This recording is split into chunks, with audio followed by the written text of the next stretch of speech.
they are very much aware of the fact that they're not going to win, that that's not really even necessarily their purpose.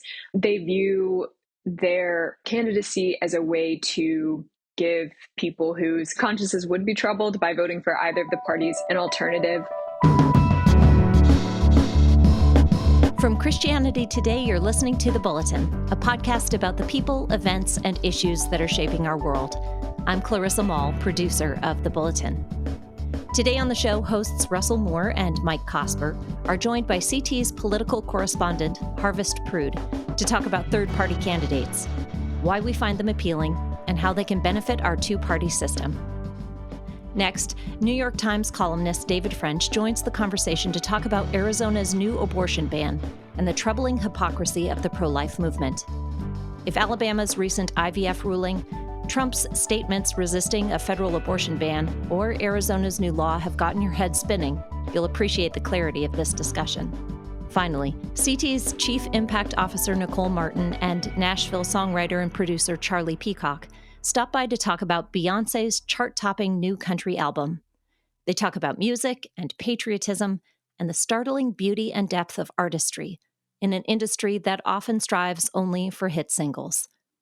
If you haven't already, be sure to email us at podcasts@christianitytoday.com with your questions for our upcoming mailbag episode. We can't wait to hear from you. Now, on to today's show. So the 2024 race is well underway. Last week, independent candidate Robert F. Kennedy announced his vice presidential pick. Her name is Nicole Shanahan. Russ, what could you tell our listeners about Nicole Shanahan? She's got a lot of money. This is true. She's the ex-wife of a tech billionaire, and the funding actually is going to be really important because there was a lot of question about RFK Jr. running for the Libertarian Party nomination, which in some ways would be a fit because there is a lot of the kind of conspiracy theory, kooky element in the Libertarian Party, as the national conventions will sometimes display. I mean, especially the version of the party that makes it onto the national ticket tends to be a little weirder than the average person who says, oh, I'm a libertarian. Right. But that's now translating itself into the state parties as well. I mean, there's quite a bit of radicalization and populism, which doesn't typically fit with libertarianism historically going on right now. But in a lot of other ways, he would be a ridiculous fit with the libertarians. Right. So he doesn't have to do that now to get ballot access. He has the money to get signatures and those sorts of things now. And if you saw the Robert F. Kennedy ad that played during the Super Bowl this year, that ad was largely funded by a PAC that was paid for by Nicole Shanahan. Shanahan fits RFK well, being out there and weird in many of the same ways that she is, and very interested in sort of new age spirituality and odd stuff along those lines. My favorite quote about her so far was Seth Mandel said that with this pick, RFK will have locked down the Druish vote, which is an old Mel Brooks reference, if Druids and Jewish. Anyway. No, that's great. It was good. Joining us for a conversation today is CT's Harvest Prude. She wrote a piece last week about evangelicals looking for third-party options. Harvest, welcome to the Bulletin. Thanks so much for having me. So tell us a little bit about what you found as you were looking into third-party options and what evangelicals are looking for as they're out there shopping. Why are they shopping? Right. So this is not going to be a surprise, but both Biden and Trump are pretty unpopular among the American public. 1 in 4 Americans are sort of in that double negative camp of they don't like either of them. And so this leads to people looking around. What I found with talking to evangelicals specifically is that a lot of them are just sort of tired of the vote for the lesser of two evils argument, and conscience-wise, they're just not able to square their conscience with voting with either of the major parties at this point. I got into this story talking to this millennial lawyer who has written his dad's name in the past couple election cycles because he just can't stomach voting for the Republican Party as it has evolved under Trump. Who are some of the third-party options that are attractive to evangelicals right now? So there are the people like the man I spoke with who are just kind of writing in names, but there are some third party options that are maybe a little more obscure that some evangelicals are finding commonality with. The one that I heard that came up again and again was the American Solidarity Party. They're a party that's probably better known in Catholic circles. They were founded in 2011 based on sort of Christian social thought, Catholic thought. And so they kind of wed issues like being very pro-life for the whole life. So that's no abortion, anti-euthanasia, anti the death penalty, with also maybe what we would typically think of as more progressive or more moderate views on things like immigration and maybe even a little bit of an anti-war sentiment. And so this fit in with what some evangelicals are looking for. Of course, there's a range of options right now from the Green Party, the Libertarian Party, and then there are those smaller, less well-known parties like the Prohibition Party and the American Solidarity Party. So there are certainly more boutique options for individuals who are looking for something other than the major parties to vote for. Russell, talk to me about third parties. How do they fit into the landscape, both in terms of where we are, but also historically? Like, how significant are they? How much do they matter? Well, there are times they have been very significant. So if you think, for instance, about the 1968 George Wallace campaign, there's no way he was going to be elected president, but it changed the sorts of arguments that were going to be made later. Same thing, I would argue, happened in 1992 with Ross Perot. You think of the sorts of, not just the sorts of issues that Perot raised, but also the way he did it later influenced particularly the Republican Party. So there are some ways that they can make a difference. The joke is that what most people try to do when it comes to a third party movement is what millionaires and billionaires in the Beltway think people want. So the no labels sort of party, which is kind of the mirror image of some of the things that Harvest was describing about the American Solidarity Party, very liberal on social issues, very conservative on tax cuts and those sorts of things. There are a lot of people who are socially liberal and fiscally conservative, but they're not looking for a third party. So those typically don't do very well. And right now, the real question with all of the third parties is, who does this benefit? And in most cases right now, the third parties benefit Trump, because in 2020, there were a lot of people who didn't agree with Joe Biden on a lot of issues and didn't necessarily think he was the person they would want in the White House, but who came in a coalition to say, let's get rid of this person. So there's a lot of discussion about that. With RFK, right now, he's drawing more from Biden voters, but a lot of that probably has to do with people who just hear Robert F. Kennedy and have some sense of nostalgia about that. That might well change once people hear the vaccine arguments and so on. What are some of the obstacles, Harvest, for third-party candidates that are trying to make it onto the ballot? It's not simply a matter of saying, hey, I'm running and showing up. Right. Kanye definitely thought that that's all it meant in 2020 and quickly ran into some issues with ballot access. But he was on the ballot in Kentucky, for what it's worth. And that's where I'm from. So there you go. So there is a sort of morass of requirements that each state is going to have, whether that comes down to how many signatures you have to get, deadlines by which you have to file. The reason that RFK announced his running mate when he did is probably in large part because several of the states have requirements that you have to have a vice presidential pick in order to get on the ballot. Ballot access is a huge challenge, and third parties don't have the same kind of resources that the major parties do in terms of funding, in terms of volunteers, in terms of money. So access is a real challenge for these folks. And then, as you were saying, Russ, the other thing that comes into the conversation for all of this is who benefits. Do any of these candidates get into this thinking, well, I've got a chance to win? Does Jill Stein think she's got a chance to win? Maybe RFK does, but that might say more about RFK than it does about third parties. Yeah.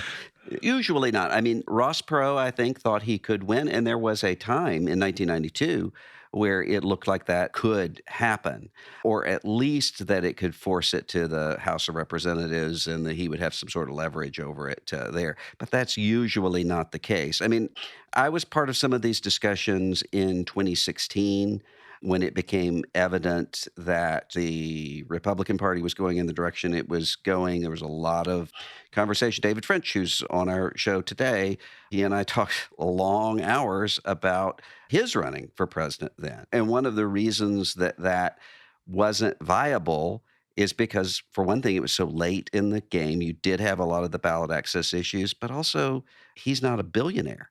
That's really what you need in order to run nationwide right now, especially without some sort of party apparatus. So most people don't really think they're going to be president. And I would say, having talks at ASP, they are very much aware of the fact that they're not going to win, that that's not really even necessarily their purpose. They view their candidacy as a way to give people whose consciences would be troubled by voting for either of the parties an alternative. But the other thing about third parties is, which Russell's already said this, they can move the major parties on issues. For my piece, I talked to political scientist Mark Caleb Smith, and he's at Cedarville University, and he just kind of talked through how, sometimes there will be an issue that a very charismatic third party candidate will kind of bring to prominence, and that will shape the party platform or shape what kinds of things the major parties realize they need to start speaking to. So, whether that's historically slavery or women's suffrage, or more recently environmental issues or libertarian issues, a third party candidate who does start to find something of a coalition, they won't win, but they could see the needle move on issues that are important to them. The thing I hear Christians talking about most often when this stuff comes up always comes back to trying to bind people's consciences against it. I just hear this constantly. Like, okay, if you're voting third party, you're voting American Solidarity, that's just a vote for Biden. You're voting for RFK, that's just a vote for Trump. Russell, how do you think about that sort of conscience binding argument? It's really just a binary. It's going to be one of these two guys. You got to get behind one or the other of them. What's your response when you hear that argument? Well, I wrote in 2016 about this, about the fact that there is a reasonable and conscientious way to object to the choices that one is given. I'm not saying that that is always the best way to do it. Here's how I've worked it through. There have been times when I thought neither candidate has the character to be in leadership at all. That's the moment when I will say I'm going to write somebody in or vote for a third party. I have done that sometimes. My conscience would not allow me to vote for someone that I thought had character that would not allow that person to be in office. I have sometimes voted for people where I would say, I disagree with this person on almost everything, but I do believe this is somebody competent and has the character to be in that office. So I don't think we should bind consciences. And I also think there are times when those conscientious objections actually have changed the way things went. You think of Jill Stein. If not for Jill Stein, Hillary Clinton would have been president and Donald Trump would not have been. Our entire world would be quite different now because she received more votes than the margin in some of those critical upper Midwestern states. But also, you think about the Alabama Senate race in 2017, special election.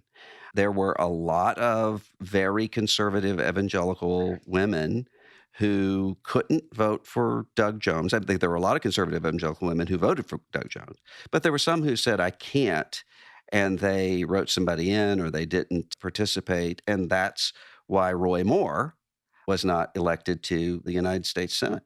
So it did make a huge difference there. And think of the difference that would have been the case if you had Roy Moore, somebody very credibly accused of horrible misconduct, leading the charge on, say, the life issue in the Senate. That would be a very, very different world. And there were a lot of people who in Alabama made that choice. Harvest, how did some of the parties speak to that issue, this idea that it's a binary? Did they have similar responses to that kind of question? The major parties will basically say that if you vote third party, you're voting against them and you're voting for the other party. And both parties say that. So one of the people I interviewed said, it's like my vote gets counted twice because it counts against both Trump and Biden. So I get a double vote. He makes that joke whenever someone asks him, why do you vote third party? Well, I want to have 2 votes. So anyway, I so hope this is not my accountant or somebody who's in charge of no, he was a pastor, so I don't know where that leaves people's souls. But yeah, and so the major parties are both going to come at the third party candidates that they perceive to be a threat. And so you had this interesting dynamic earlier in the race where you almost saw like conservative news networks elevating RFK, interviewing him all the time, kind of platforming him. And then more recently, maybe because of some of his populist appeal, his anti-establishment views, the Trump campaign has started to go after him more specifically. And you're seeing the Biden campaign go after him as well. As we get closer to the election, I'm sure we'll see more of that depending on where RFK's polling is. It was at 13% approval a couple weeks ago, and now it's fallen to 11%. So make of that what you will. I think there's a difference between speaking to individual people's consciences and speaking to movements. I think there's a perfectly legitimate case to say, for instance, the No Labels initiative was going to be a pro-Trump effort. That's why you had a lot of the money that's coming into it, because it would take the people who would say, there's no way that I can ever support this person.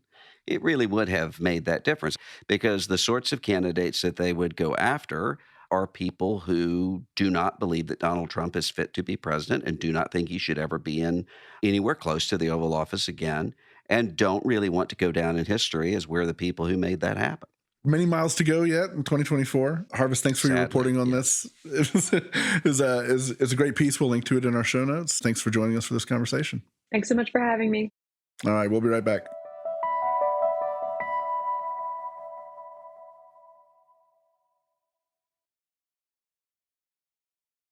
We are back. Joining Russell Moore and I is New York Times columnist David French. David, welcome back to the Bulletin. Thanks for having me. I appreciate it. David, this weekend you had an opinion piece in the Times titled The Great Hypocrisy of the Pro-Life Movement. Can you tell us what the great hypocrisy of the pro-life movement is? There's a couple, but let's start with the most immediate that I began the piece talking about, because there's been an enormous amount of conversation about Donald Trump, for example, coming out in favor against any kind of national abortion limitation, giving states total autonomy. In his speech, he didn't indicate that he had a preference for pro-life or pro-choice bills at the state level. Later on, he's criticized some more pro-life bills. He has previously criticized the Florida heartbeat bill that's currently on the books. So it looks like he's saying, leave it to the states, but I'd really prefer you not be that restrictive.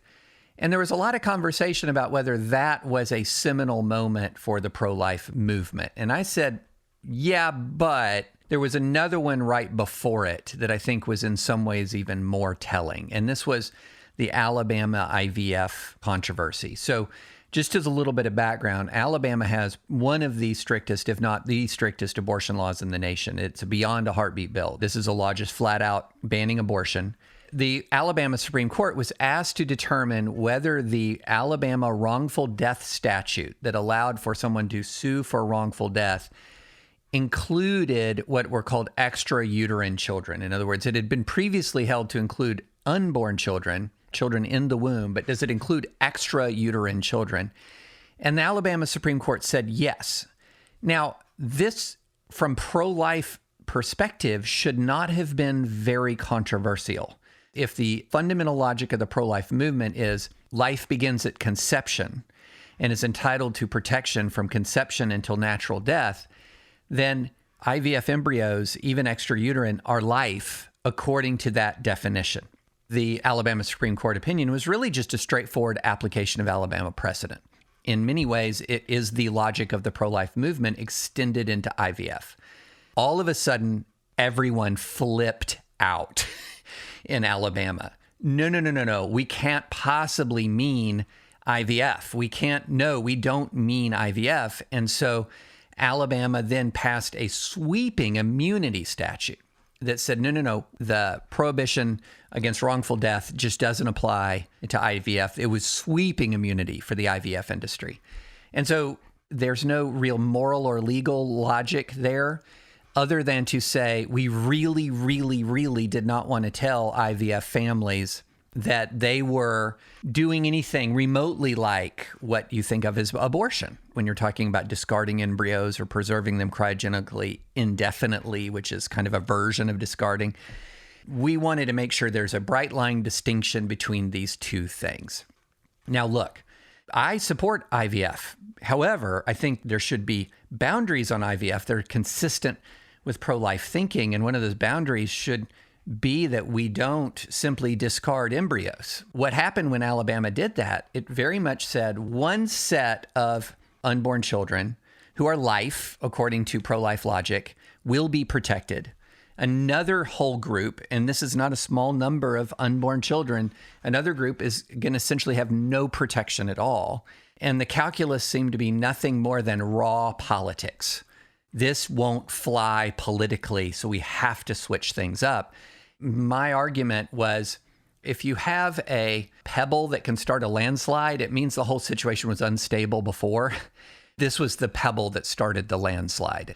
And my position was that Alabama Supreme Court decision, in a way, unlike almost any other single incident since Dobbs, showed that the pro-life movement writ large and the political pro-life movement in many ways has lost its way, philosophically broken, politically broken, to the point where at some point you wonder what really exists of it in a concrete way right now.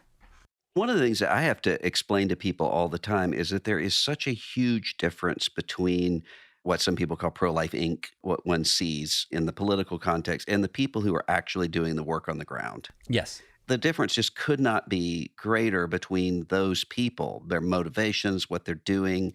Part of the tragedy of this is that some of the most heroic, compassionate, whole life people in the world are doing the work, neighborhood by neighborhood, in the pro-life movement, and now they're caught up in all of this in the public imagination. A lot of these guys have to just have some whiplash here. They've dedicated much of their life to loving mothers and children, and then here comes sort of the Pro-Life Inc., the national political apparatus, sort of the whole logic of why so many people were bullied into supporting Republicans they ordinarily wouldn't have voted for. And all of that just with one Supreme Court decision, one pronouncement by a presidential candidate, and a movement that seemed to be really motivated by conviction suddenly seems to be motivated by some expediency. And really, to put this in context, to understand the magnitude of what's happened in the last 2 months honestly requires you to have been in the pro-life movement for a while. If you're an early 20s person, you'll wonder why, say, the three of us are gobsmacked. My entire adult life, I've been a pro-life activist and advocate. And I know for a fact that if any Republican in my adult life had taken the position that Donald Trump just took on life, that would have been deemed as the utter and total death knell for their political future in the Republican Party. And yet, Trump does what he did, and literally within hours, all of the truly major pro-life advocacy organizations either bent the knee explicitly to Trump or put out weird statements where they highlighted the Biden administration's problems and said nothing about Trump. The first time I engaged in concrete pro-life advocacy was in 1990 when I was a junior in college. And so for 34 years, you have this understanding of the pro-life movement sort of holding the GOP's feet to the fire on this matter of absolute conviction. And then, boom, suddenly, quickly, the most pro-choice statement since Gerald Ford, and it's all just fine. Or mild disagreement, but we're still with you. You can't marry a pro-life movement with this kind of figure, with Donald Trump. I don't think that that's why the pro-life position is unpopular right now, but I think long term, you can't marry misogyny and cruelty and social Darwinism to a movement that is explicitly about human dignity and human vulnerability. They just don't fit. The cognitive dissonance is too much. Christians often talk about, like, what does it mean to have a whole life pro-life ethic? There is a straight line connection to the dehumanizing rhetoric that we apply to people coming to our borders, to our attitude towards abortion, to the kinds of dehumanizing, belittling, misogynistic comments that are made about women inside and outside of the movement as well. One of the most powerful pro-life speeches I've ever heard was Mother Teresa, standing right in the room with President Clinton and talking about the dignity of the unborn child and caring for the unborn child, she came in the room with the kind of moral credibility that everybody knew this wasn't just a cynical ploy. This is somebody who actually does recognize a human being as being something more than disposable. That has a power. The reason why a lot of the Catholic arguments for pro-life arguments are in many ways, to me, more compelling than a lot of the arguments I hear from the political side of the evangelical movement is there's rooted in the short book John Paul II wrote about the gospel of life, where it talks about the incalculable value of every human life, but not just in the context of, well, it should wake us up to the value of the unborn child, but it wakes us up to the value of our neighbor. But so much of the rhetoric you hear from the pro-life evangelical side is along the lines of the promiscuous, slutty women of the Democrat Party want to engage in sex without consequences. And that's like this constant flow of rhetoric that frankly lands like a lead balloon on the reality of people's lives. There was a study out of Notre Dame a couple of years ago, one of the best ones that I've ever seen about the abortion issue, because what they didn't do is just ask the laundry list of poll questions. Instead, they brought in a demographically representative group of people, and they just got them talking about abortion issues in a place where they felt comfortable sharing their hearts. And what was fantastically interesting about that and very revealing were a couple of things. One was nobody in that whole group of hundreds of people talked about abortion itself, the act of abortion, as a positive good. They talked about it as a sometimes tragic necessity, was the way even pro-choice people talked about it. So it was not this sort of libertine, you might see it in some quarters of the internet, but abortion woohoo means I get to do whatever I want to do. It was not that. And so what the other thing that was found out was, why do people get abortions? Why does it happen? Two of the biggest reasons were financial instability and relationship instability. A belief that they couldn't afford to have a child, or a belief that they didn't have a stable enough or perhaps even a violent relationship that they were in to bring a child into the world. And so the reasoning was not so that I can have a lot more sex without consequence. That was not in the reasons for abortion. Now, I'm not saying that never happens. I'm just saying that there's this sort of stereotype that I think is completely unhelpful for reaching people where they actually are. One of the more asinine comments that I saw over the weekend about this was someone saying, well, of course I'm going to still vote for Donald Trump, because even though he's now technically pro-choice, I know that every single person sitting behind every other desk in the White House is going to be a staunch pro-lifer. Fiction. For my whole adult life, you've had this reality where the abortion issue was the wedge that said that at the end of the day, this is the issue we can't compromise on, and evangelicals were a dependable voting bloc for Republicans because of the pro-life issue. Is this the signal that that era is over? Is that going to change? For now, because we're in the unique moment where commitment to Donald Trump is the test. It is the ultimate test of whether you're a conservative in good standing in the GOP. It's the ultimate entry often into social circles, especially in very MAGA parts of the country. I mean, if you don't support Donald Trump, there's a social cost to be paid that's greater than the social cost to be paid by not being pro-life.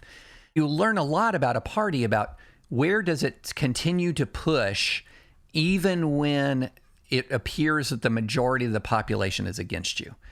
That has been the case for the Republican Party for a long time, that even when the polling numbers for what do people believe about life were swinging negative or against the GOP, it still pushed on life. So you learn a lot about a party on where it draws its red lines. Well, right after Trump just absolutely capitulated and adapted a fundamentally pro-choice position, what did the RNC do right around the same time? It sent out a bunch of information about stolen election stuff, which is extremely unpopular in America. The stolen election stuff outside of hardcore MAGA, that is not what people want to talk about. But Donald Trump absolutely does. And so what we have now is a party that says we're going to draw the line on the election, 2020 election, draw the line on a pack of lies about the 2020 election. And we're going to give up on unborn children and legal protections for unborn children. What does that say to Americans about the character of this movement? And also the use of the pro-life argument not to actually accomplish pro-life goals, but instead to use as a cudgel against people to say, unless you are with us no matter what and no matter how unfit and morally depraved the candidate is, that means that you're for abortion. Yeah. I saw that happening first as a kid with the David Duke campaign in Louisiana. People saying, well, if you don't vote for David Duke, I mean, he's not who we ought to have, but he's pro-life. And I'm an 18-year-old kid saying, you can't be a pro-life Nazi. That is by definition a contradiction in terms. You saw the same thing with the Roy Moore election in 2017 in Alabama. If you're not for this person, even people who were saying, yeah, I think he was actually pursuing underage girls, but he's pro-life. I think there are a lot of people who are starting to say, oh, I understand what this is about, and it's not about babies and their mothers. It was a bullying tactic. When you had the higher priority element, whether it was owning the libs or building a wall or whatever it was, whatever was the core motivation that was pulling you to Donald Trump, then when you were facing critique about it, rather than defend the indefensible, the porn star payouts, the massive adultery, the racist, you go down the list, right? So rather than defend the indefensible, you tried to flip it around and say, but he's pro-life. I've been called, and I know that we've all faced this a number of times since this weird era started. We've been called baby killers, murderers, heretics, because we had a moral standard for the person who would have the bully pulpit to be the principal pro-life advocate in the United States. We had moral standards for that person, and that turned us into a baby killer in people's eyes. Yet those same people, not one of them, now that Trump is effectively pro-choice, not one of them has retracted one element of that. Not one of them has backed away an inch from Donald Trump. I see some rumblings. I have seen some pretty vigorous critique from some quarters, but zero indication that they're not going to be fully backing Trump at the end of the day. It's just, for me, revealed that a lot of this bullying was just a tactic. Yeah. It wasn't conviction. It was just a shame tactic. That's all it was. What does a reinvigorated pro-life movement look like 2 years, 5 years from now? One, it requires a recommitment to character and to love and affection as a posture towards women and children. I think that's a necessary step. The other thing is, let's go back to that study and talk about why people get abortions. And then let's look at some numbers and note that for almost 40 years, the rate ratio number of abortions was declining in this country consistently until 2017, when it flipped back to increase. So we had an abortion rate in 2017 lower than existed before Roe. There were a lot of good things happening on ending the demand for abortion. Just to put it in context, there were more than 300,000 fewer abortions when Obama ended his presidency than when Obama began it. There were fewer abortions at the end of George W. Bush's presidency when Bush began. Why was all of that? So we need to really think hard about, are there things that we can do that can reach across the aisle and actually get agreement on ending and diminishing demand for abortion? So, for example, the demographer Lyman Stone talked about how the Romney Child Allowance Plan, which began prenatally, could potentially save tens of thousands of unborn lives a year because of how it would ameliorate financial crises. And yet there was just no energy on the Republican side for this, because so much of the energy on the pro-life side has all been at the punitive level. How can we stop it? How can we punish it? I think there's a time to really rethink the punitive focused response. I think you defend pro-life laws. I think you reform pro-life laws to make them more sensible, because we've seen some really terrible incidents. But I think you defend heartbeat bills. I think you defend reasonable exceptions to these kinds of laws. But then at the same time, you really have to reach out across the aisle and say, look, my priority is not merely a punitive approach here. My priority is to create an environment and a culture in this country where people don't feel that they have no choice but to get an abortion, and to provide greater support so people are not feeling so alone. And I don't think the pro-life movement should move entirely away from laws protecting life at early stages. I don't think that at all. But it's absolutely very clear that those laws outside of very red states are going nowhere. So if that's the political situation, we need to protect the laws that are sensible and good but also we need to begin to very intentionally reach out to people on finding ways to diminish the demand for abortion. Yeah, and I'm haunted all the time by a comment that I heard years and years ago from somebody who operated an abortion clinic. Almost none of my patients are pro-choice. So there's almost nobody here who would make the argument this is just a mass of tissue. She said, my patients are pro-life, Republican voting, evangelicals, and Roman Catholics who believe that what they're doing is wrong and don't believe they have any alternative. That requires a government action, but it requires more than that. It requires a church that understands that and is able to step up. Well, David French, thank you for joining us for this conversation. Thanks all of you for listening. We will be right back.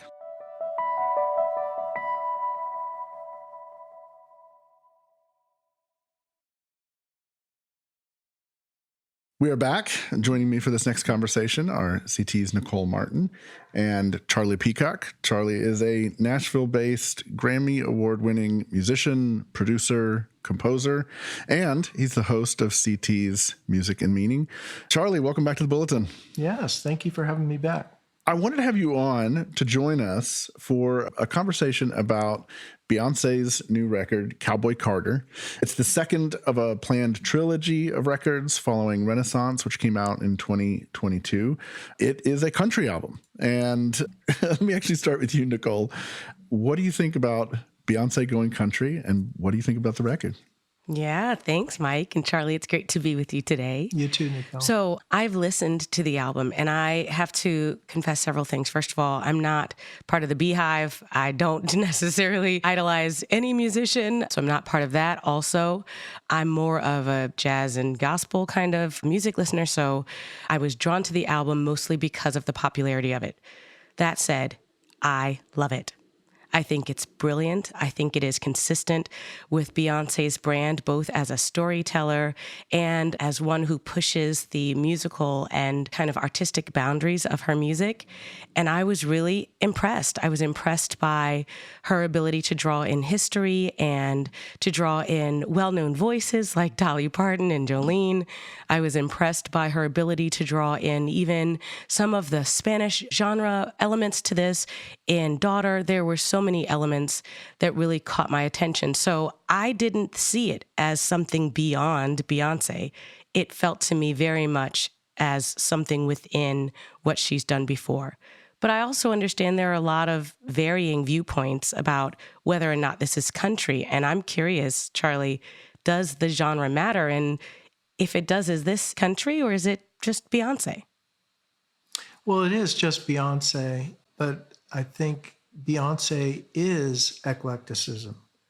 I think Beyonce is firmly rooted in the Black American music tradition in all its forms. And so she's already owned this in her music. And anything that is sort of pentatonic or blues scale based or bent note based at all in terms of American music tradition, she's done the contemporary version of it.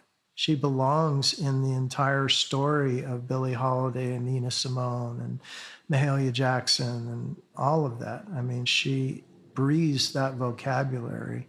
So I would say that first. And if she wants to be country in terms of a genre, of course. I mean, I think she's doing it in a very unique way, though, that only Beyonce can do. And I think that that's what excites me the most. I will say this is just the beginning.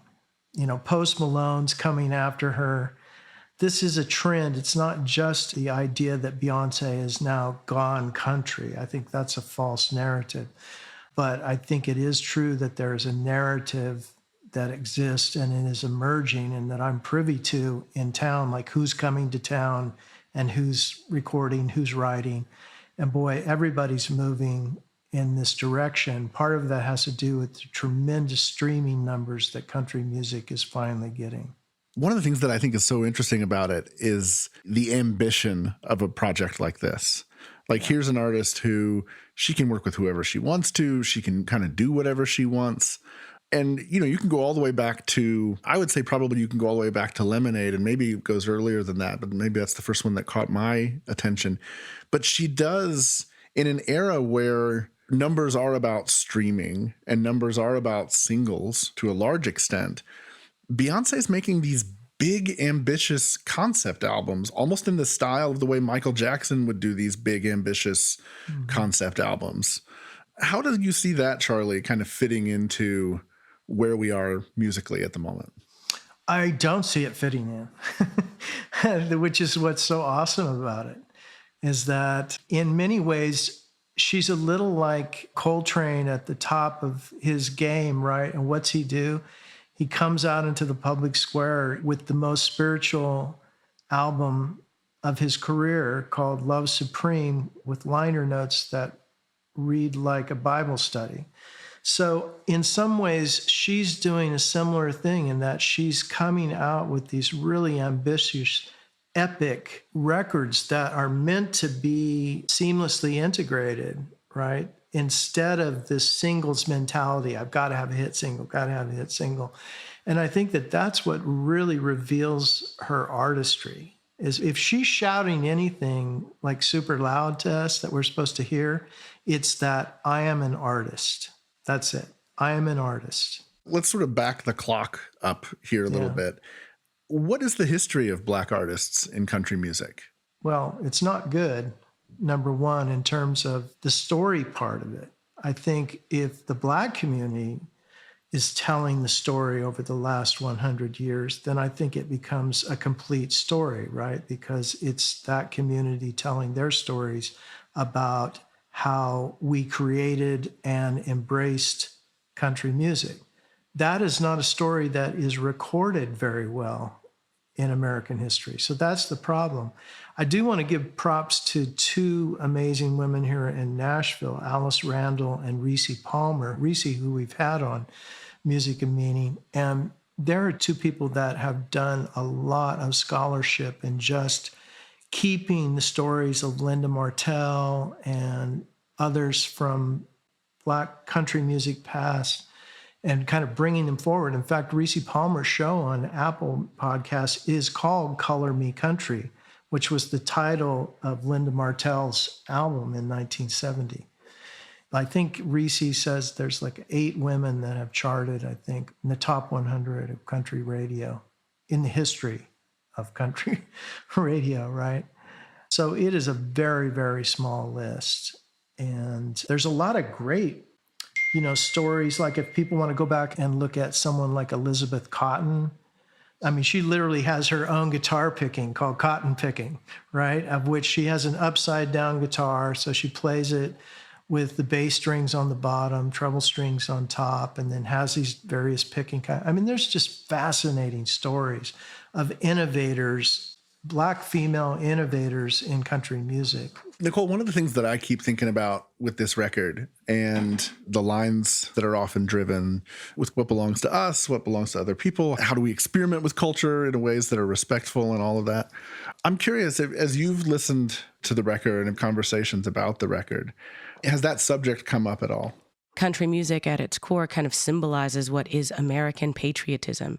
Those who sing country music in some ways also speak of the history and the narratives of American culture. And that becomes a challenge for people who believe that Black people or people of color can't sing country because they aren't patriotic enough. It's funny how I was listening to the album and I was immediately drawn to the challenges of patriotism, even in my own family. Both of my grandfathers served in World War II, but when they came back from the war, they were denied the GI Bill. They were not allowed to buy a home or to have lowered rates for mortgages as other returning soldiers were, so they had to move into the projects in Pittsburgh. And I remembered the stories of our family, the pain of feeling like you can fight for your country, you can serve for your country, but you're not good enough to be a part of your country in that way. And when you kind of sandwich that next to the complaints of the Black Lives Matter movement, the idea that they were unpatriotic because there was a push against American culture or American government or American ways, it kind of puts people of color, or Black people in particular, in this position where you're never going to be patriotic enough. And therefore, the idea that you're not patriotic enough almost disqualifies you from singing music about your country. But that's why I think that Beyonce's work is brilliant in this aspect, because she does draw in the actual history that Charlie has talked about. She does draw in the foundations of country music. And you can argue Elvis was popular because he borrowed Black music. You can argue that about so many artists. So for me, I think it does bring into the question, what does it mean to be a patriot? What does it mean to be an American? And how do we do that musically in a way that honors the rich history of America, but doesn't hide the traumas and the pain in a way that makes history only one lens? Yeah, that's well said. And I think your idea that even if we take this larger concept of patriotism and think of it in terms of American music patriotism, where we all have ownership over this music and we're stewards over it. And that's why I think one of the things I'd want to point out to our listeners is that with Beyonce's record, one of the things you get with that record that you don't get in a lot of contemporary pop albums of any kind in any genre is that it's multi-generational. It gives very direct nods to important moments in history and people who were left behind, okay? And it brings in new faces, new names. It goes and gets people that are not superstars, but are giants of artists, like a Rihanna Giddens, to participate in it. I mean, I'm just amazed at the fact that there is no redlining. There's no lines that you can't cross in it. It's like, it's an invitation. Everyone come in. And the only people who aren't going to want to come in are the people who are looking for trouble. They're looking for a problem. And this always happens with art. The artists, the people who worked on this record, I'm telling you, nobody was struggling over all this stuff. Everybody was in a room, digging what was happening, loving it, encouraging one another, and making something together. I think one of the things that's great about the album as well is you see how fluid and in a way how blurry the boundaries are between American musical styles, all of them, right? All the way from R&B and soul music and the various places that she normally operates in to Americana and country, and even like a song like Blackbird, which is not a country song, but is very much in the folk tradition, right? There's a great Keith Richards line who's been interviewed one time. This was maybe 15 years ago or so, when some bands were kind of throwing back to an early 70s sound, and a lot of bands that just really loved the Stones in particular. And he said, what do you think about, there was some song in particular, there was some controversy around, maybe had borrowed some stuff from a Stones tune. And they said, what do you think of all that? Do you see all that as sort of flattery? Does it worry you about your own legacy getting blurred by these kinds of repeats and things? And he says, no, man. He says, we're all swimming in the same stream, And the interviewer at one point, he says, well, yeah, I guess there's only 12 notes. And Keith corrects him, and he goes, actually, the kind of music we play, there's only 5. And I thought that was just such a beautiful statement, because what he's saying is he's talking about the pentatonic scale, which you mentioned a moment ago, Charlie. Like, that's the roots of all blues music, but it's really the roots of all rock and roll and the roots of most folk and most country and most pop. I mean, it really is 5 notes.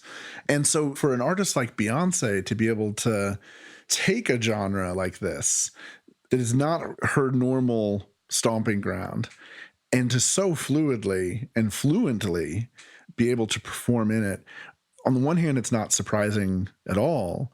But on the other hand, there's something revelatory about it because of the ability to show the ways that it's all tied together.